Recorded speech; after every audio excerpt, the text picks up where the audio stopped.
There's this constant ringing in your ear, are you enough? When a group of women line up to buy a ticket to come and see me and to hear what I had to say, and they're all excited just to hang out with each other, and in those few moments, for a brief moment in time, I'm enough. And then the front door of my house shuts and I'm alone. Am I enough for a man to think I'm pretty? Am I enough to make it through this day? Am I enough?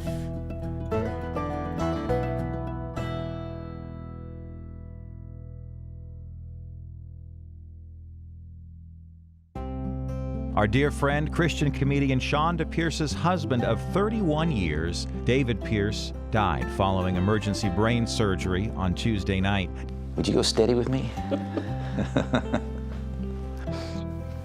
I just wanted to know where I stood. My father would literally be in the closet floor, curled up in a fetal position with a handgun, going to kill himself, weeping and wailing. And we would be in the other room playing Monopoly. Is the top certified female solo comedian in history. I had a manager, and I remember him saying, your kids will bounce back, and he was dead wrong. It was a lonely, lonely feeling. For me, I began to drink. And our daughter didn't just grow up and move away. She walked out and chose not to have us active in her life. I thought, I am probably killing myself, is what I thought. And I thought, if I keep doing what I'm doing, I'm probably gonna die from this. I don't come up here as much since Mom's been gone. It's just too hard. Because it really does accentuate that I am alone. I don't want to die alone. I don't like it, and I don't have to like it. I have to survive it. He had just told me he decided he can't stop drinking. He collapsed in the woods and had a massive stroke. He had blood clots in both legs and both lungs and in his brain. Just couldn't save him. My relationship with Chonda, she's kind of adopted us. I'm the fill-in grandma. It's that Nana's girl. She doesn't get to see her own grandchildren, and I think that breaks her heart. Now, all of a sudden, he has really given me desires in my heart that only he knew about. I needed that. I needed him to do that.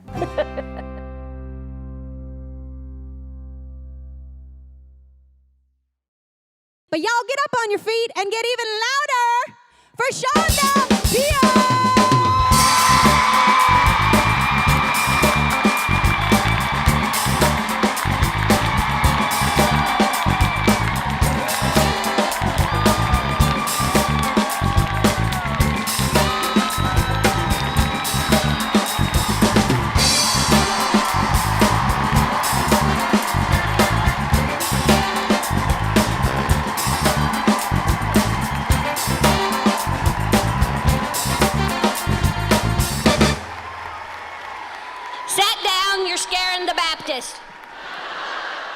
I'm so excited to be here. I'm really just excited that I'm breathing again, that I'm moving forward, that I'm pressing on. I don't know if anybody's heard, but I am now 2 years into being a widow.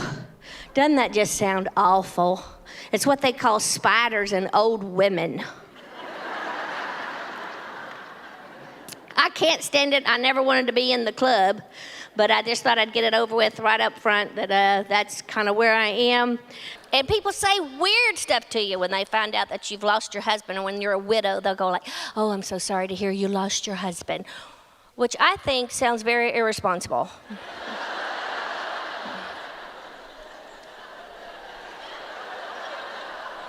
I mean, it's not like I laid him down at Walmart, forgot where I put him. You lose your keys, you lose your purse, you lose your mind, but you don't lose your husband. Good Lord, like I went shopping at the mall and set him down. When the sale is over at JCPenney's, I'll go pick him up. I lost him again not long ago. We were in the middle of building a house. We were all excited. We had this whole little spot on our farm. We just decided, we should plant him bury him. See, I'm not even been widowed long enough to have the right words. We should bury him, lay him to rest, which I hate that too, because if he's resting, I'm gonna be ticked off. How come he gets a nap and I don't?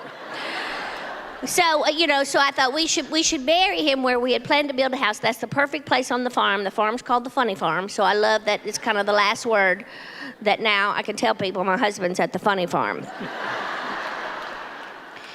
And so we decided to bury him there. And so we had the footers all dug up and all that and all the stuff, just we forget the plants and we put him there and it's very pretty, very sweet. And so then they came out to clear the little area better and put grass seed and get the grass to grow. And while they were out there, they moved that little teeny tiny temporary marker. Yeah. So I just walked out there and went, oh, shoot.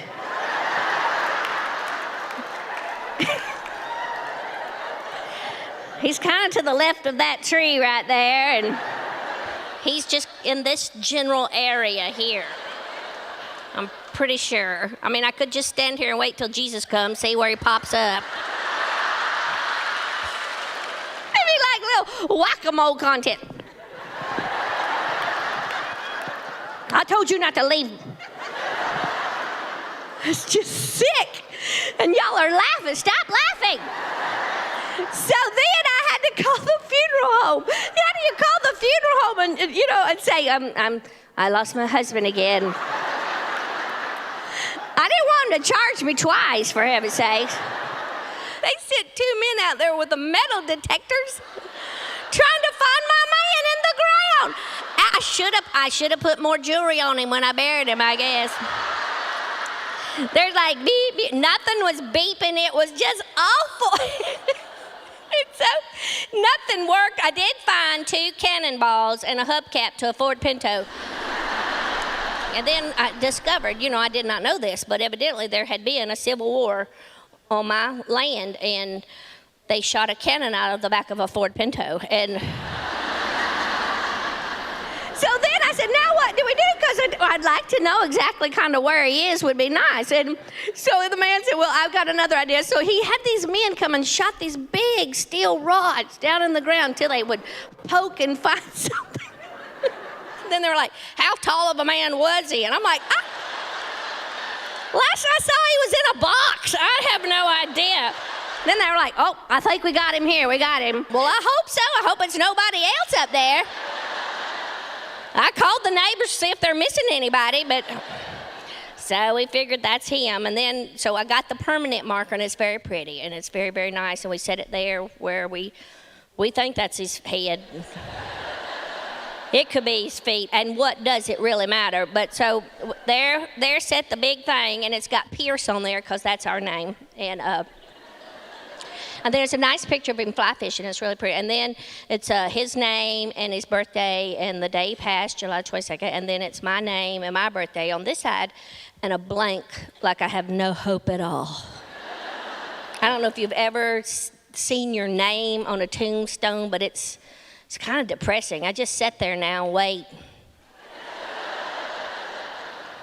It's just weird. And now when my son gets mad at me, he'll get a chisel and hammer and says, I'm going to get started if you don't mind.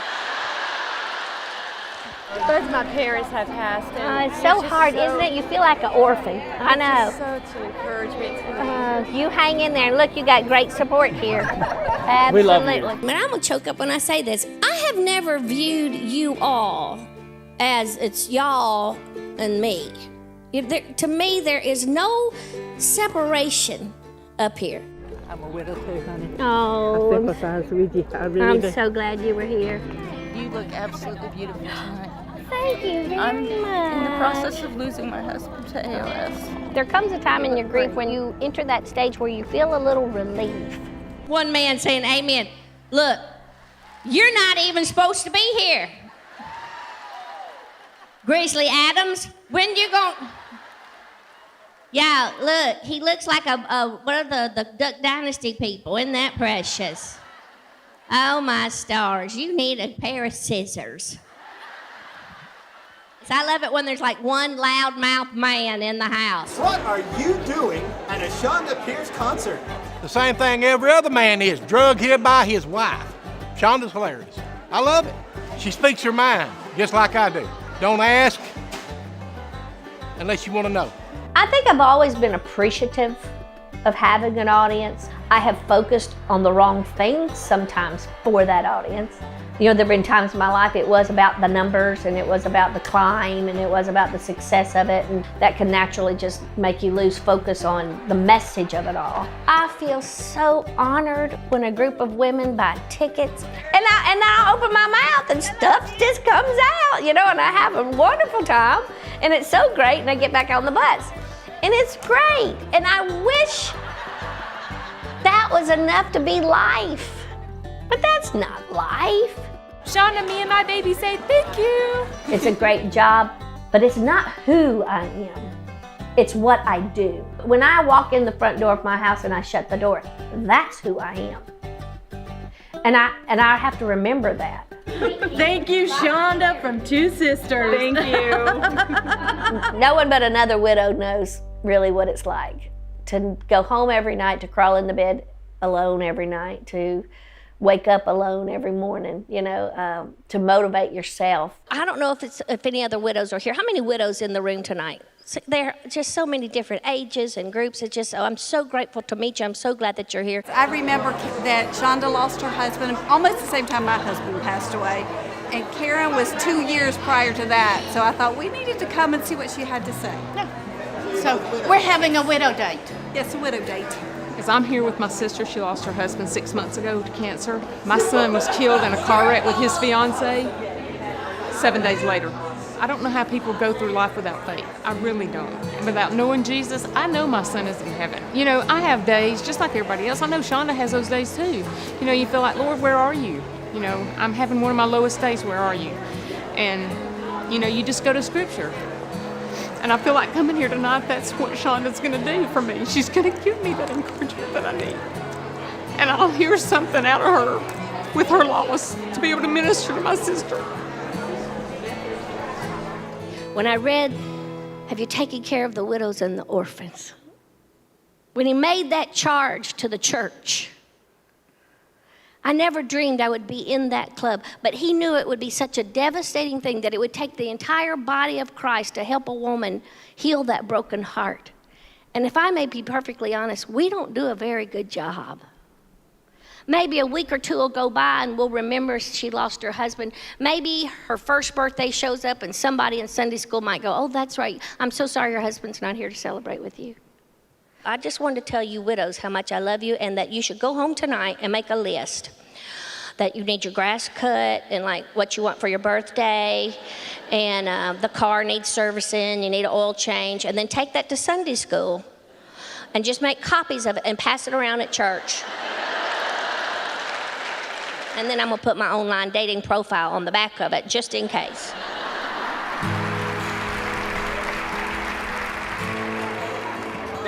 Appreciate you. Now all of a sudden the bus has to go home, and I face that silent house again and that quiet time. I have to go home and embrace what is not happily ever after anymore. There was a time in my life that would terrify me. For the first time in my walk with the Lord, I completely trust where He has me. And I'm not liking it all that much, to tell you the truth, and I have told the Lord about it. I said, if you can part the Red Sea, you can drop a man on my porch. That's how it's... I had a date. I cried all the way there. I cried all the way back. And it was quite evident that I wasn't ready. And it was disastrous. You know, my hat's off to you women who have been single for quite some time and you have navigated these waters. I have not. I am 2 years widowed, and I am just now kind of getting used to thinking about maybe gonna sorta maybe have a date, I don't know. So I finally went out on a date, and I cried the whole way there. I cried the whole way home, and my pastor said, did you cry at the dinner table? Because that can mess a man up.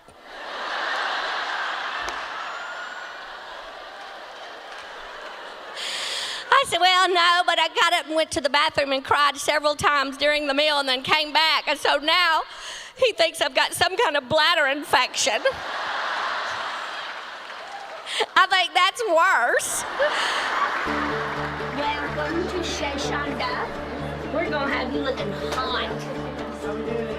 We're having a blast. These are my friends I began to cling to when recovering from widowhood. Go for it. I had just moved to Ashland City, Tennessee when my big sister Charlotta was 20 and she was killed in a car accident. And then about 18 or 19 months later or so, my little sister Sherilyn, who I went to school with, was a freshman in high school, and she suddenly found out she had leukemia, and 21 days later she died. So because of that happening, the interesting thing for me is I have struggled making connection with girls. As I got older, I used to be almost sad to stand in a Hallmark store to buy a card, because all you would see was happy birthday sister, Merry Christmas sister. I used to stand there and grieve that one little thing of wishing so badly I could just buy a card, that says, I miss you, sister, or I'm proud of you, sister.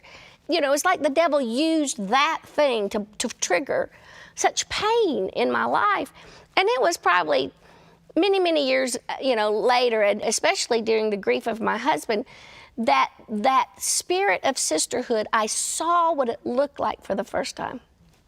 And that came because of you guys. I'm Mary Beth LeBrier, and I met Chonda in 1975 when we were two skinny kids in a gym class at Cheatham County High School. We remained close from the time we graduated high school until today. I would consider her probably one of my closest friends, and I feel like she would consider me one of her closest friends. I was fortunate enough to be in her wedding and wear that ugly yellow taffeta dress that I will never, ever let her forget. There's David and Mary Beth. Mary Beth, homecoming queen. This was all the superlatives. I know, it's so funny. Let's see, this one's Oklahoma. There's me and David when I was in Oakland. No. Oh no. Mary Beth, their cheerleading outfit. My name is Mary Pyron, and I'm from Ashland City. I met Chonda when she moved here when we were in high school. My first real memory of Chonda, of course, she came to school and she was in class and everything, but the talent shows that she participated in. This skinny little bird leg, big glass came out with this huge personality and voice, and she basically dominated our talent shows when we were in high school. She was great even back then. And then there's Patrice. Now Patrice you have to love because she married our class president in high school, and we love her for it because none of us would. Everybody knew Chonda. You would hear her out in the hall, if you can believe that. There's Patrice. That's a great the drum major at Patrice. That one? Good memories. There's David. I still have that jacket somewhere. Look how skinny. Oh my gosh, look at those shorts. I wonder if those come in a men's. My first memories of Chonda, of course, were when she was in high school and had lost both sisters. And I think that puts a lot of pressure on somebody. Those are some big shoes to fill, especially in the time frame that she lost two very, very important family members.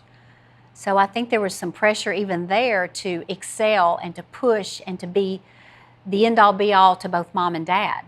Then the parents divorcing, now she's got to take care of her mother. She's got to be everything to her mother. I would feel like I had to be the unit that binds and keeps that mother going. I've got to make everything right in that woman's life because I love her so much. My mother lived her life just worried that the Lord was going to strike her any minute, just worried she's going to step out of line, so frightened of what the Lord thought and what the church people. She lived for what the church people thought. I just could not measure up, it seems like, to the God that she knew and the way that my grandmother approached God. I used to say my mother put the word fun in dysfunction. Well, my grandmother put the word fun in funeral because it was time, She was 98 when she died. She was 98. I have never known a more bitter Christian in my life. Have you known somebody with their hair piled up? They never cut their hair. She never wore a stitch of makeup. Now, nothing wrong with that. I know people that serve the Lord that way, and they have the Shekinah glory that just shines on their face. My grandma didn't glow about nothing. She never did cut that hair. She wore that little church dress all the time. Even working in the garden, she'd wear her church dress. So me and some cousins, just before they shut the lid, we put some blue jeans on her because we thought that'd be so funny. We just thought it would be hilarious when she got to heaven to be like, Lord, these are not mine, Lord. I did not put these on me. I can tell you who did. She's going to hell in a handbasket. Chonda never told me about the struggles with her dad. She always put on a good face. She was always joking around. So nobody at school really knew what was going on at home. I found out the issues with her dad when we were seniors in high school. She was sharing that her home was not a happy home. I remember one day we were over there and we were doing something, and I was downstairs with your dad in his little cubby hole where he typed the bulletins, because he had asked me to type those for him. And he said, no, come sit on my lap and let me show you how I want it. And I'm thinking... And you're 17. And I'm thinking, that's not right. I never said anything, but I'm thinking, no, my dad would never want me to sit on his lap. Chonda, did you know about that? Yeah. Were you embarrassed? Oh, yeah.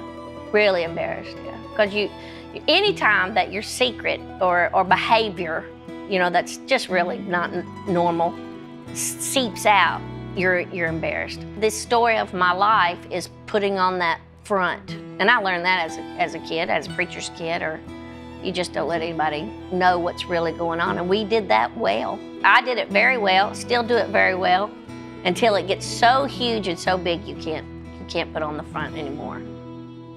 The connection that I see with her being loud and boisterous and outgoing is maybe she was hiding from herself and not wanting anybody to know what she was going through while we were there together. I have seen her hide, and I have seen her come out of hiding. And to come out of hiding, it took a lot of us to get her there. Mary Beth and I used to laugh because we would skip chemistry class and hide. We would hide in the locker. We could actually sit in the locker, pull our feet in, and shut the door. We still could if they made the lockers bigger. They could just make them bigger a little. Oh, absolutely. There's been times when she thought she was on stage when she wasn't. And oh yeah, we reel her back in real quick because it's us. She doesn't have to put on a show for us. There's a lot of ways about me that I don't like that I get straight from the gene pool. And some of them I can medicate, and some of them I'm stuck with. Sometimes we put that loved one up on a pedestal. And I can remember as a teenage girl when my sisters died, going, now they're saints, and I'll never measure up. I can't compete with an angel, So let's be a little realistic. Charlotte and Sherilyn did have their, faults here and there. So, but it's hard to admit that about somebody who's deceased, We have to just be on the same one. Everybody find the one that says list number 5. B, go. And the one-on-one, private relationships, I've struggled with feeling like they get me. God, y'all, this is harder than I thought. I've always felt like nobody got me. I always felt like the weirdo, Isn't that funny? What do you got? I got Bill. I got Brian. Aaron. Bernard. Bratwurst. I got nothing. I am learning that audience is not my intimate relationships. And I am learning to let my intimate relationships know me like I've allowed a vast audience to know me. Now, isn't that the strangest thing? 1, 2, 3, 4. I got 4. I got 5. So, That's kind of fun. I got 8. Oh, school teacher, no fair. To be honest, in this new reality of mine, you begin to think about what you look like, and is your breath stinky, and what if you're going to meet somebody? Will you ever be pretty enough? That's one nice thing about aging with your husband, because his eyesight gets bad, you get fat, it doesn't matter. Now it's a whole new game, and that feeling of rejection. I hate that feeling. Sometimes it's a rejecting that we had many, many years ago that we don't even know that it has clouded how we feel about ourselves. I think the happy face wore her out. She didn't want us to know she was depressed. She would cry, and we would just listen. One of the funny rules, I will say, was no mixed bathing, which I thought meant you can't take a bath with your cousin. I later on realized that you can't go swimming with the opposite sex because you'll get pregnant. Do you know how long you have to stand at the edge of the ocean waiting for every man to get out of the Atlantic? And it's probably a good thing that we didn't, because the culottes would have killed us anyway.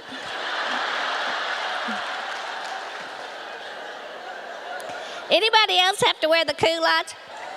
We had more clothes on at the beach than we did on Sunday morning.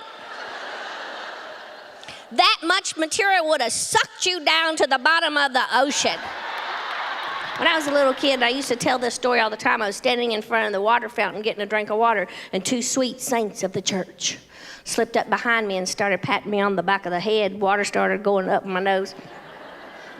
And they whispered to each other, said, "This here's one of our little preacher's daughters. She's not very pretty." I turned around and said, "No, but I'm real SMART."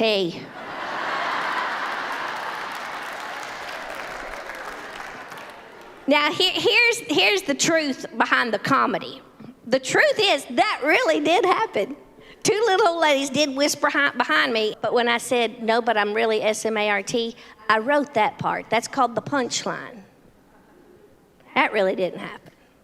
The truth of the matter is, as a little skinny, knobby-headed kid with white hair, I skipped over to my mother real quick and said, "Those two ladies said I'm not very pretty.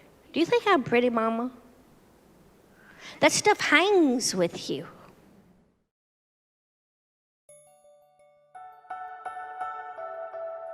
There's this constant ringing in your ear, are you enough? Was I enough of a parent? You know, I wasn't enough parent, so I messed up somewhere, because if I was enough of a parent, my daughter would want me in her life, you know, and so there's this constant worry, are you enough? I didn't feel like I was enough even for my own father. You know, I didn't feel like I could measure up, you know, even sometimes to my sweet mom and her very legalistic ways sometimes. You're just never good enough. I wanted to be enough that my husband would want to be sober for me. Do I not exude the type of person that you would want to do that for? Is there something wrong with me? When we were struggling and he was struggling with alcohol, I would go, am I enough to stay sober for? Do you want to change for me? Am I enough? And that's when you realize, wait a minute, you got to take yourself out of that. That was his thing, his journey, his struggle.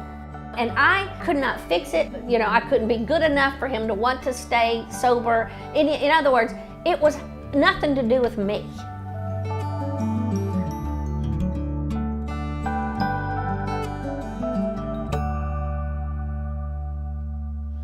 We have reached the grand old joyful moments of menopause. Now, that will make you need Jesus. God help us. It is just terrible. You sweat, you don't sleep. See, if we're in menopause, we don't sleep, and that's why he's over there. And you got to love Jesus, because you will find that pillow in your hand. That's not how he passed, ma'am. I'm just saying.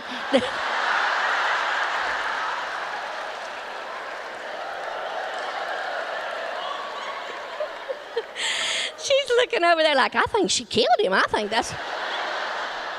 I had nothing to do with it. I really didn't. But, but don't be judging. Don't be judging. You know, if you cough or sneeze in the night, it's over. You got to get up and change your pajamas. Last night we were watching a movie. There's a bunch of girls sitting around watching a movie, and she's on her phone playing Candy Crush. And I kicked her. She was in the floor. And I kicked her, and I said, "Get with us. We're here for you, or we're here with you. Join in." I'm not sure why she just decides to go into her own little world in a room full of people. She just kind of escapes with that. And not because that she's not liking the people that she's with or not liking the movie that she's watching. I think really it's a habit. I have this beautiful relationship with a room full of girls and we're just having a wonderful time, and I feel good about who I am. I feel strong as a woman, and I got the right things to say, and it's awesome. I want to feel like that in my private life. If you walked into the little Italian restaurant and I'm sitting in the corner eating, most often we're going to have the fun conversation and you sit down at my table and we'll goof off and we'll have fun. So 90% of the time that's true. What you see is what you get. On the inside of who I am, it's not 90%. Sometimes on the stage with all the makeup and the stage lights, that's not the real you. When I wake up in the morning, there ain't no spotlight in my room and nobody hands me a microphone. You know, so you have to really separate what is the real world, if that makes sense. When she first came to school with us, she was very shy, believe it or not, for about a week. And then she started blossoming. And yes, she's always been loud. She was loud when she was singing. She was loud when she was walking down the hall. She was loud at my house when my mother and dad were sleeping in the next room and we were giggling and laughing. And I mean, my mother would come in the door going, "Chonda, you have to be quiet. We have to go to sleep." So, and it would work for a few minutes. And my mother's back in, "Chonda, you have to be quiet. You have to go back to sleep." I've known her for 40 years and that didn't change. Because you can't help but like her, you know, even if she is loud. Ladies and gentlemen, please welcome Chonda Pierce. I had a tour called Comic Belief, which was a ripoff, obviously, of Comic Relief. And so I was trying to find some Christian comedians that could go on the road with me, and we found a few, and Chonda was one of them. She knew how to relate to an audience, communicate, and she made me laugh. Now, she did also annoy me at times because she'd get on the bus and she'd still be cracking jokes. I heard a rumor that you went out with Mark Lowry. Okay, yes, that's the one I How did that cried. go? I cried and cried and cried. Mark Lowry is one of my dearest friends in the world, but I wouldn't wish that on any woman. Two of us in the same house that talked for a living, no, we'd kill each other. And her voice is almost like a drill that goes right between here. And I told her, I said, your incessant regurgitation of unnecessary verbiage is wearing me out. Quit auditioning, you've already got the job. And then she kind of settled into it and used her inside voice, which I adore. I love the inside voice. And on stage, that other voice is fantastic. But all those things come together to make one very powerful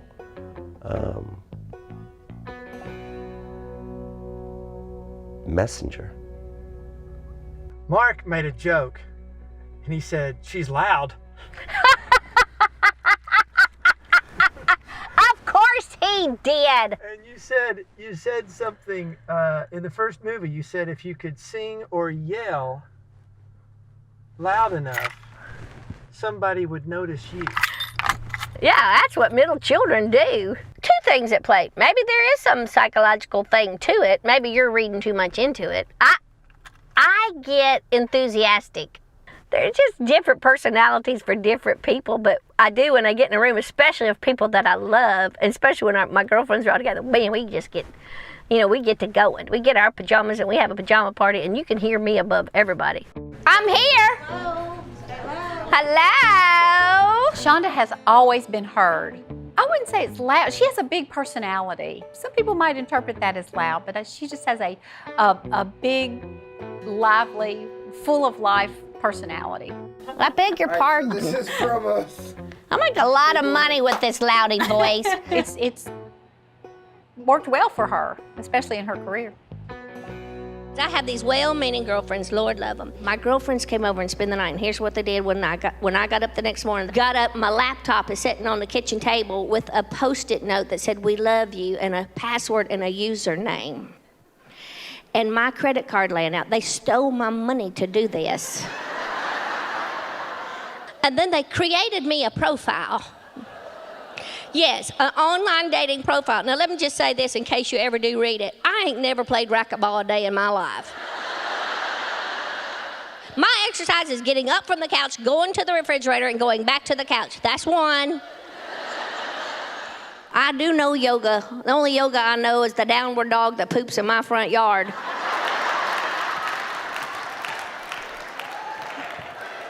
They're trying to make me sound all desirable. You know, it's just so stinking funny. They signed me up for Christian Mingle, Match.com, plenty of fish in the sea, fishing, something about fish. I like to fish. They thought that would really fit me. And our time, which really means there's little time left at all. By the looks of the picture, the party's been over a long time ago. These guys are on borrowed time. That's what the name of it should be. Some man even had his picture taken with this oxygen tube on. And the pictures that they put on there, oh dear Lord in heaven above. You men, this is what cracks me up. They're always sitting on a Harley and their beer gut hanging over the gas tank. 2 teeth hanging out of their head, and they haven't brushed those in 10 years. Hair coming up out of their shirt. Have you seen where the hair falls out of their shirt and it gets matted in their gold chains? That is... I'm gonna ride on mine. If I have to wax, so should you.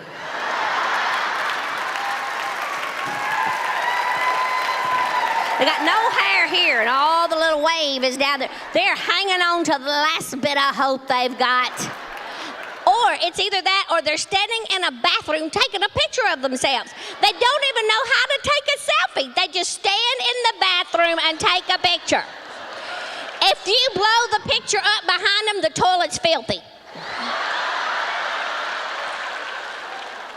I'm just saying, you want me to wink at that, you better shut that lid and move out of your mama's house. Here's what I decided, because I have a very, very sweet friend that told me this, and this is the best advice I'd ever heard. Don't be a nurse or a purse. So I'm looking for a doctor. And then there's dating. Cricket, cricket, cricket.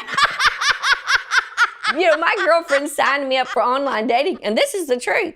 Like on 3 different online dating sites. Nothing. I got nothing. Somebody asked me today, how's your love life? It's awesome. I love my job. I love my son. I love the farm. I love my house. That's the love life. I got maybe a couple of emails of, you know, I know who you are. Did I see you in a Christmas movie? Or, you know, I get that, but I got nothing. I hope my life isn't intimidating to people, but I've had 1 or 2 nice dates, and that's it. I was blessed with a great man for 31 years. And yes, we had our struggles like any other marriage, especially a marriage that's a wife that travels all the time and a husband who's struggling with addiction. We had our struggles, but we had 31 years that were pretty stinking awesome. I feel like that was my turn. That was my chance and my moment, and I don't know that that will ever come again. And to tell you the truth, I'm at the place in my life, I'm not sure I deserve that. This is the quick way of fixing your hair. You know, that's the hardest part, is for the first time you become very self-aware that you are, you know, you're single and you're out there. And now it's like you can't just go down to your favorite pizza place and grab a pizza. Now you gotta put your lipstick on, put your hair up, look good. You just never know who's gonna be hungry at the same time. You know, I watched a shampoo commercial the other day that embarrassed me to death. I bought a whole case of that stuff. Desperate times, girls. I'd like to have my money back, though, I will say.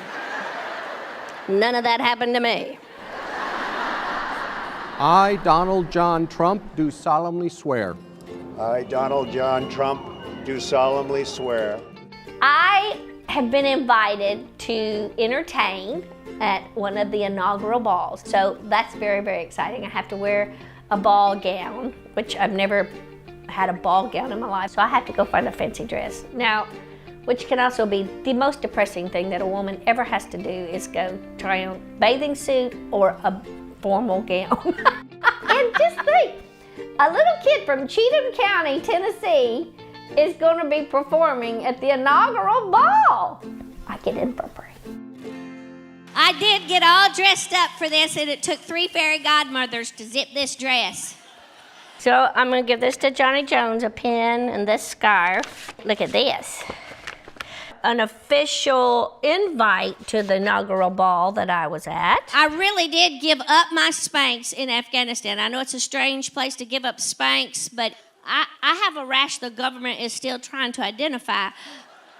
This was sitting on the table at the ball. Look how you open it. It's got all that we had to eat. And my name spelled correctly, which never happens. Because I went on a USO trip, and that was wonderful. And so I went in this room, and this girl, she just rolls her eyes. She goes, "Oh, you're our comedian this year, and you're a born-again Christian? How does that work?" And I said, "Very carefully, because my manager has lightning." And so I would shut it in Jesus' name. And so then I have official invite to the inauguration itself. This is the inauguration ceremonies program. Look, gold embossed, but I don't think it's really gold. If you say in Jesus' name after anything, you could get by with a lot. And so and here is where the ceremony was, and that was my seat right there. And here is something really pretty. So they give you this medal for attending. Look at that. Look, that was my dress from the inauguration. Ba, ba, ba, ba, ba, ba, ba. Cinderella is now going to the cleaners. They asked me to not do anything that would seem cutting or, mean-spirited or whatever toward Hillary Clinton or toward Bernie Sanders or toward anybody else. But they said I could pick on Donald Trump, which was so funny, which I forgot to do. I had one good joke about his comb over, and I totally forgot about it. If the Donald does make it to heaven, Moses will stand there with a comb and part his hair. We're supposed to...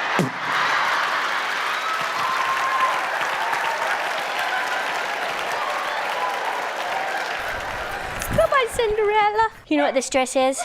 I wore this to the inauguration. I got it on sale.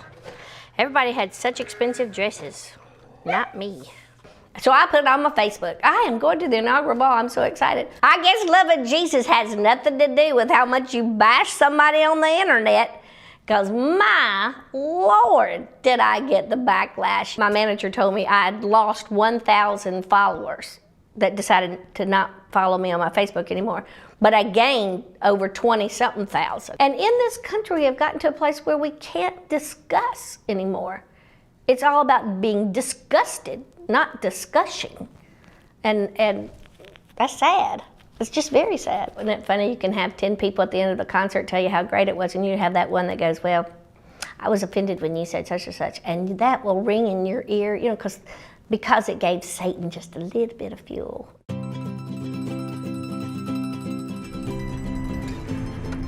I decided to just buy a little place in town in Ashland City.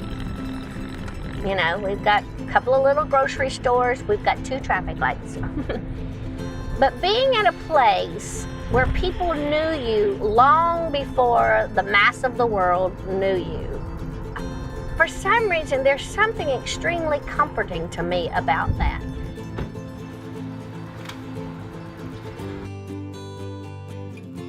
I'll go to the little pub and have a hamburger and, see my little friends and the waitresses that I know. That's my favorite cup in the whole wide world. That helps. It helps a lot. It's always nice when one of your friends runs a restaurant. I love you very, very much. I just love them. Plus, I don't cook, so I need these places. Hello. Hi, baby girl. Hi. Look at my friends. You look so pretty. Hi, at Vocolo's in Ashland City, Tennessee. There's a little Italian restaurant that I love, the Vocolo's, and Melanie, you know, the owner, has just become such a good friend. And this is Melanie Vocolo, who also happens to be my best friend. And I do no cooking, so. I have my little table, my little regular corner. She knows I'm there because it's a lonely night, probably. And I didn't want to eat by myself at home, you know, so I go around people. And she, because we're friends, she just knows that. That's my Melanie Vocolo. Now we're going to the funeral home. Johnny Jones, he gave me my first job here in this little town anyway. He texted me before I left for Washington, D.C., or had his daughter do it. He says, I'm embarrassed to ask this, but Daddy says, please bring him something. Oh, look at his old. He got the old one out today. That is so funny. I think for my 60th birthday, I want to borrow that hearse. I think that would be funny.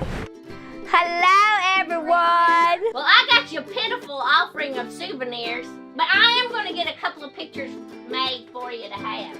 It's a scarf to keep you warm. But I'll tell you what, Chonda, honey, I was never so proud to hear a little girl from Ashland City, Tennessee, was going to participate, to think, knowing what she went through, how she was raised, the things that all the obstacles that she faced in life, and to be able to come and get to the point in life where she was at is simply amazing. I mean, that's a miracle. There's very few people could have ever done that. If I was Mormon, you would be my wife. You're too old for me. Well, hey, me and Donald's about the same age. Well, if you had that money, then maybe, okay. Yeah.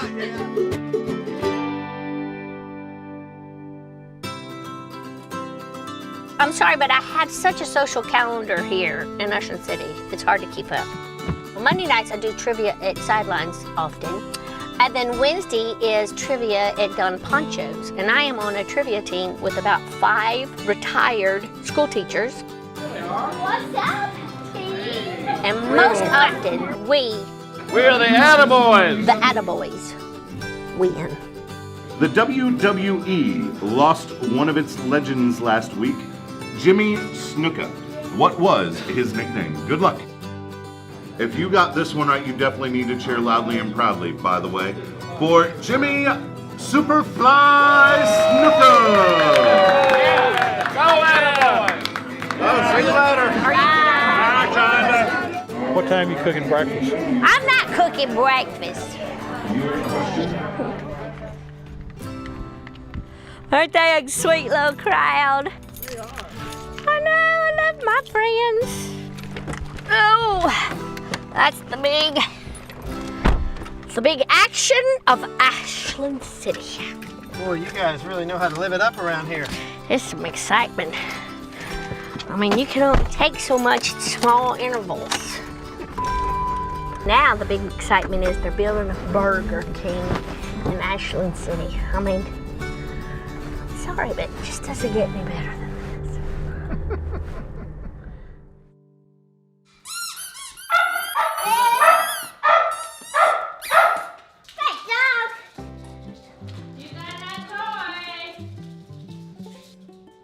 Oh, my little Nessa. Yay! She's growing up so fast. She is Nanny's girl. Before she was born, I met her mother, and we walked that little road together and got to know each other, and she needed somebody around in her life at the time. And I certainly dreamed of having a little one around in my life at the time. I try to ask first. When your whole life's about you and just doing whatever you want to do, you got to stop and go, oh, wait a minute, I'm not mom and I'm not really grandmother. You know, I have to know that this is a privilege to be in this child's life, so I need to remember those boundaries and stuff. And I am learning, until they ask for my opinion, to stay out of it. And which is, for control freak, that's a big lesson. Oh. Okay, I love you, Ness. Let's take a nap. No, we're awake. Oh, we're awake? Yeah. It's time to stay awake? I thought it was time to take a nap. I'm exhausted. Some of the aspects of my personality and the characteristics of who I am are great for my job.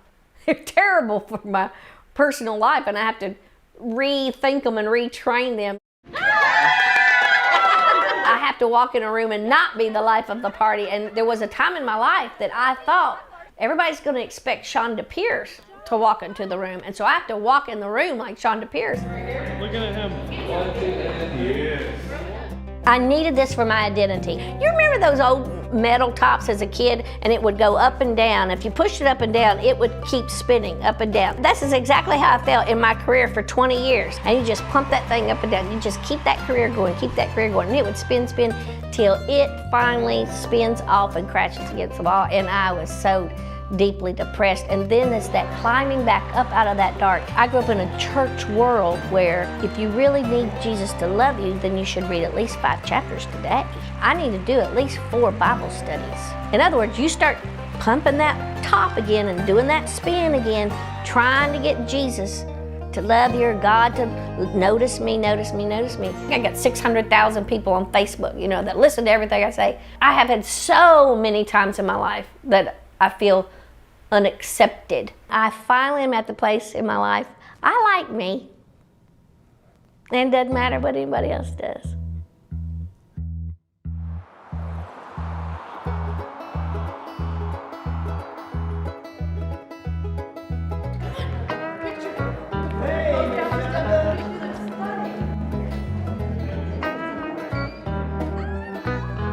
Our next category is going to be for the documentary features. All right, ladies and gentlemen, here it is. Best documentary feature. And it goes to Chonda Pierce, Laughing in the Dark. Congratulations. What do you have to say to the world right now? First of all, thank you. Thank you very much. I would give anything if this had been a different movie to have made. One more round of applause, ladies and gentlemen. Best documentary feature right here. I'll throw it up and catch it. Let's get these shoes off. That's what I was saying. Very good, very good. My manager called me the other day going, you're not going to believe this. This is exciting. I just submitted your name, and it looks like by the year 20, whatever, blah, blah, blah, you could get a star on the Hollywood Walk of Fame. What does a star on the Hollywood Walk of Fame do, really? Does it bring back your husband? It doesn't change world hunger. It doesn't bring peace to your life. What is your favorite funny memory from all your tours? Oh, dear Lord, I have so many. One that's not so funny, I found a dead man in my hotel room one time. I was checking in early, but I got checked in. I was putting my makeup in the bathroom, and I went and sat on the edge of the bed, and it was still dark outside, so I turned the television on, and I leaned over, and there's this, like, lump in the bed. My first thought was, oh, they're going to excommunicate me from the church because I'm in here with somebody else. So I was like, I got to tiptoe out of here so he won't wake up. You know, somebody won't wake up or find me in a hotel room with some stranger. And then I realized that it was really stiff feet, you know. So I ran into the little housekeeper lady and I said, would you mind getting that door open? I said, I left my makeup and things because someone is in there. And she goes, no, I've cleaned this room. And I go, well.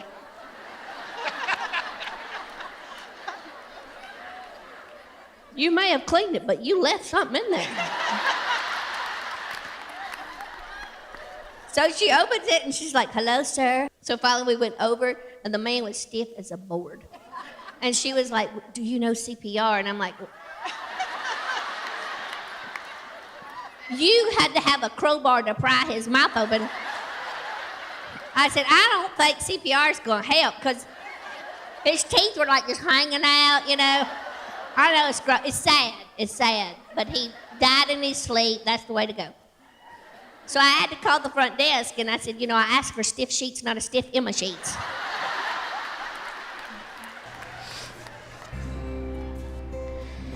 What we have here, just all my favorite things in the world.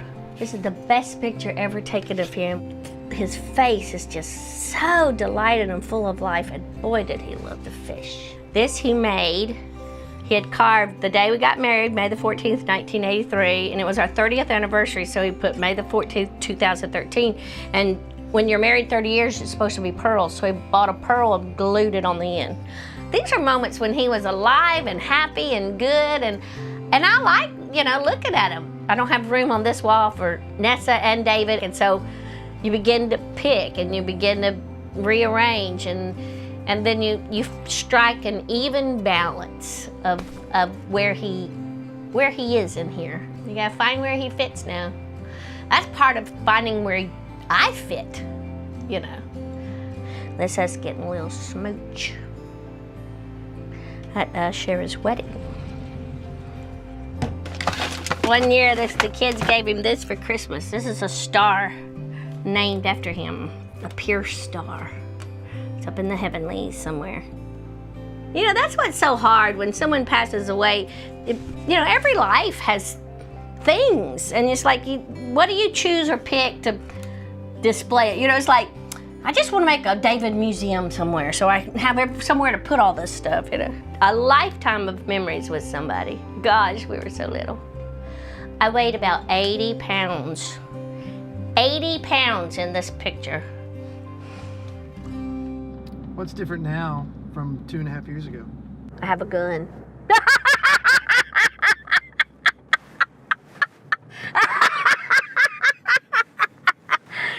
I think what's different is just the raw emotion of grief has subsided a little bit.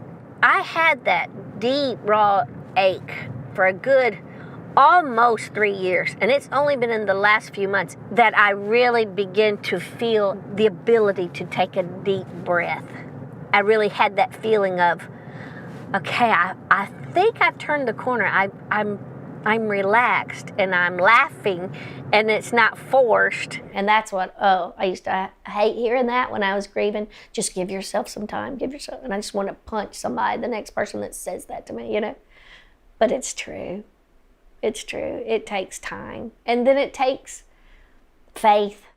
I do miss him. I really do. There's some things that I never thought I would miss, but I do. I miss his snoring. That was the thing I thought was going to push me over the edge. But I do. You get used to that, you know, roar of an engine coming through your window. My man could suck the walls through his nostrils.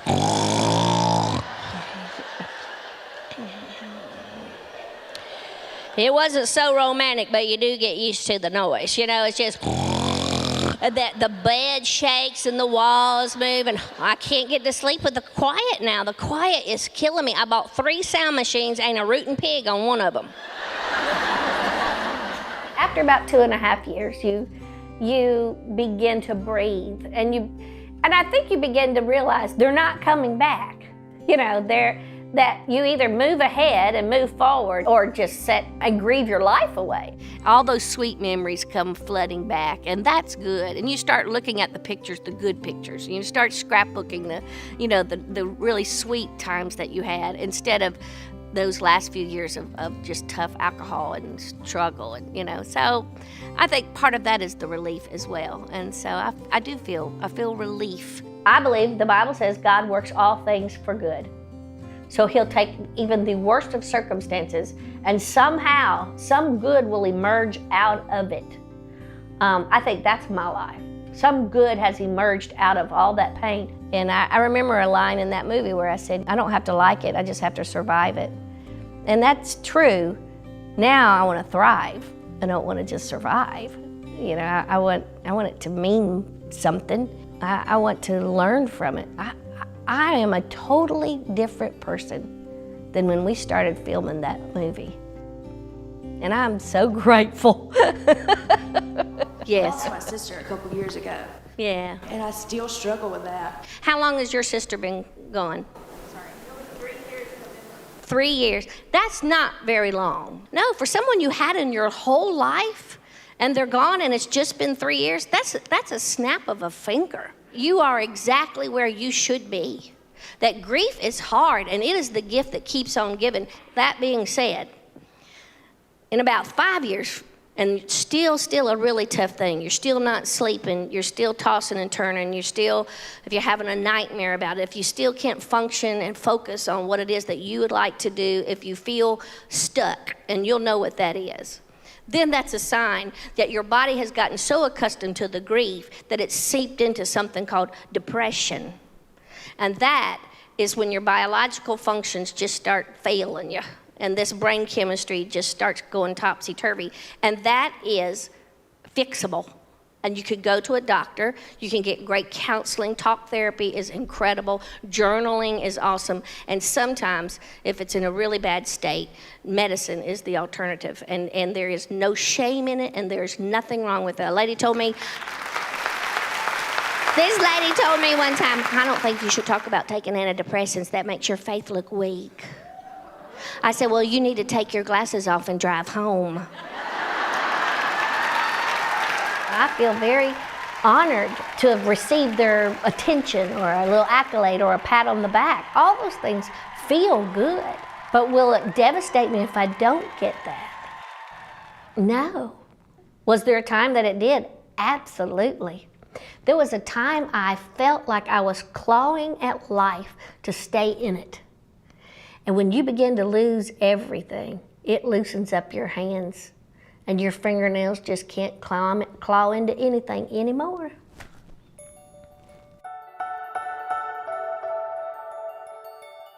That's what I learned the most the hard way of my trauma and my childhood and my marriage and my relationship with my children. I wanted all those people to help me feel like I was enough. And none of them are capable of that. And if they are trying to do that for you, you're driving them crazy. And you're putting pressure on them. I look back and go, man, the pressure I must have put on my husband. For him to feel like I need to help her feel good about her. You know, man, what pressure that probably was on him. I wish I had learned that so that I could have talked to him before he died. We just ran out of time. I watched my husband suffer and slip away into alcoholism, and I cried out to God to get to him, reach him, help him see what it is he's doing to his body.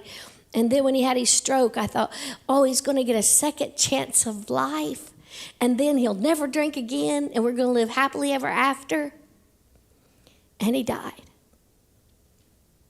And so I never saw the miracle until a couple of months ago. And I looked in the mirror, and there it was. I am the miracle. I'm surprised I'm still here. I think the estrangement from my daughter broke something in me. It was devastating, still is, when that very flesh and blood connection to your very being walks away from you and doesn't ever want to talk to you or see you again. That is the ultimate rejection. All rejection outside of that, it ain't nothing.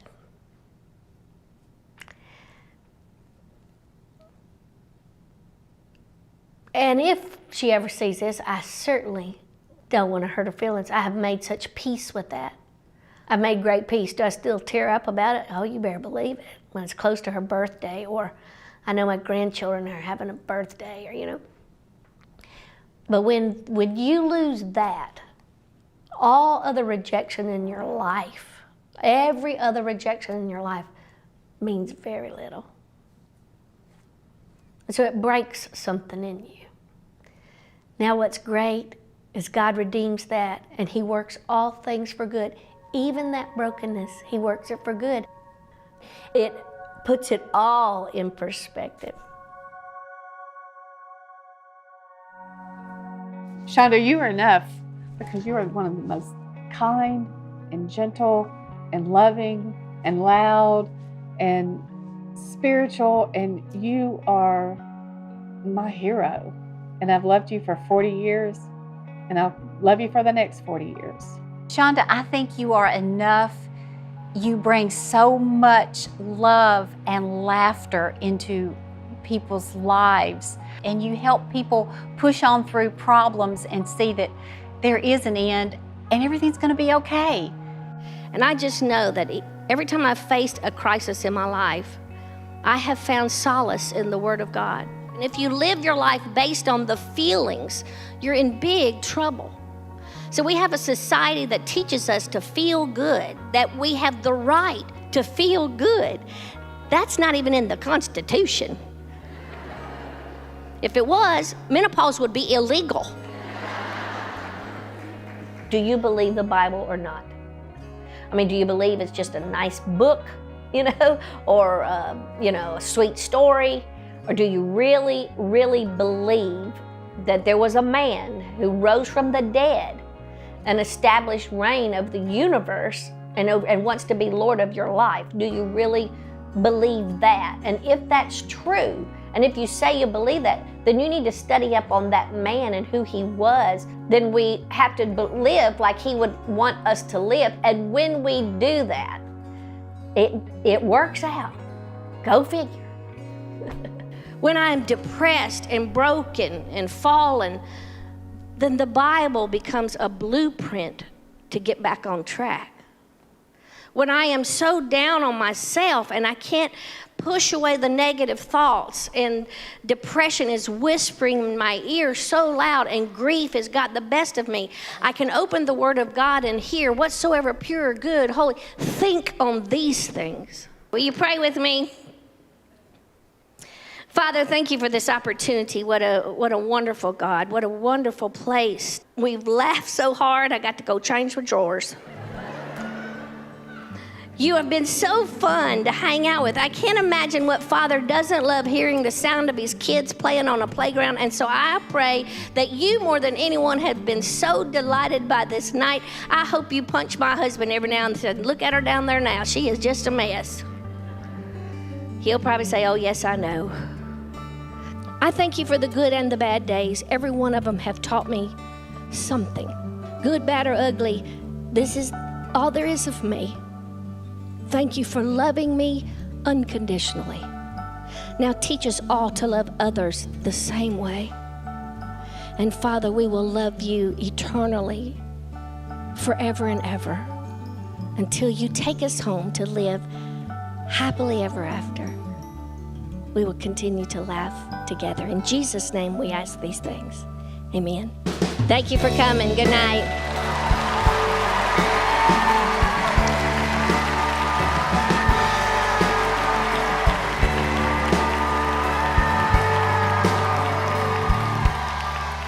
I don't know that as a woman I'm all that in a bag of chips, but I know that I am enough to navigate life and anything that comes along because of the blood of Christ, because of what he did on the cross, because I am not able to be righteous, but because of him, I am righteous, I am worthy, and I am a daughter of the King of Kings. So I'm enough. You're enough. I love you. I love you too. You're always enough. I know that. I know that. You guys are both always enough. I know. Sometimes you're more than enough. Oh, shut up.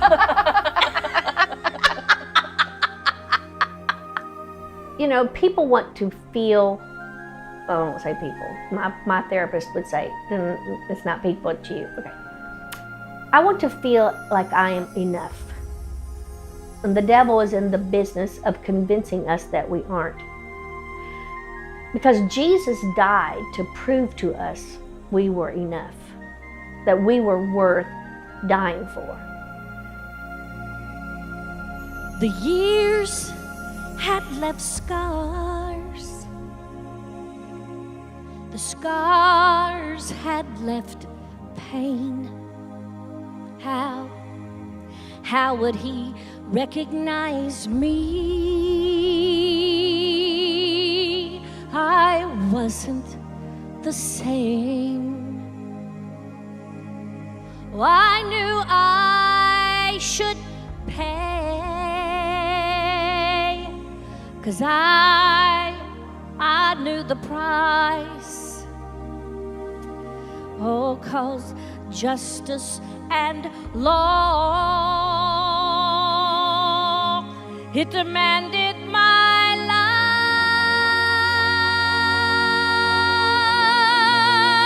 Oh, but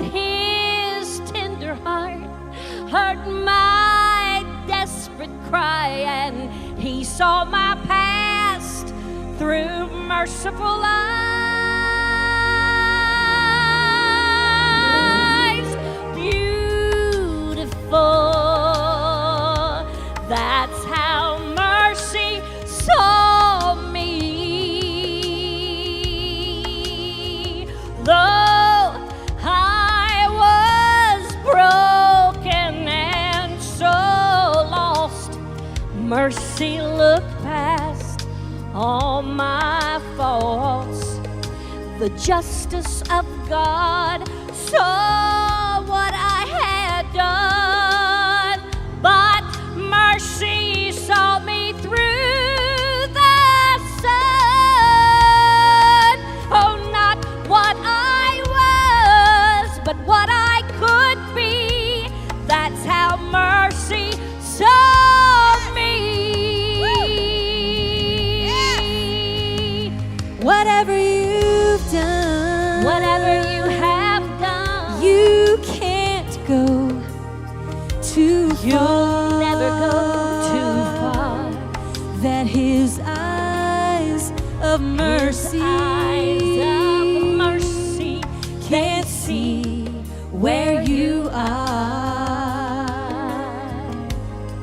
'Cause he loves you too much. You know he loves you so much to ever leave you alone. He'll never leave you alone. You are flesh of his flesh. You're flesh of his flesh, and we are bone of his bone.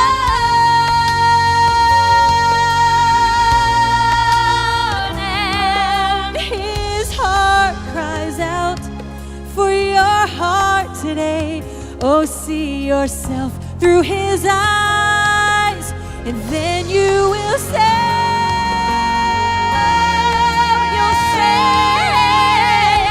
sin had stolen my dignity and all of my self-esteem. Oh, but I was made brand new again when mercy looked at me. Oh, beautiful, that's how mercy saw me. That's how mercy sees me. Oh, though I was broken and so lost, mercy looked past all my faults. The justice of God saw what I had done, but mercy saw me through God's Son. Not what I was, but what I could be. That's how mercy saw me.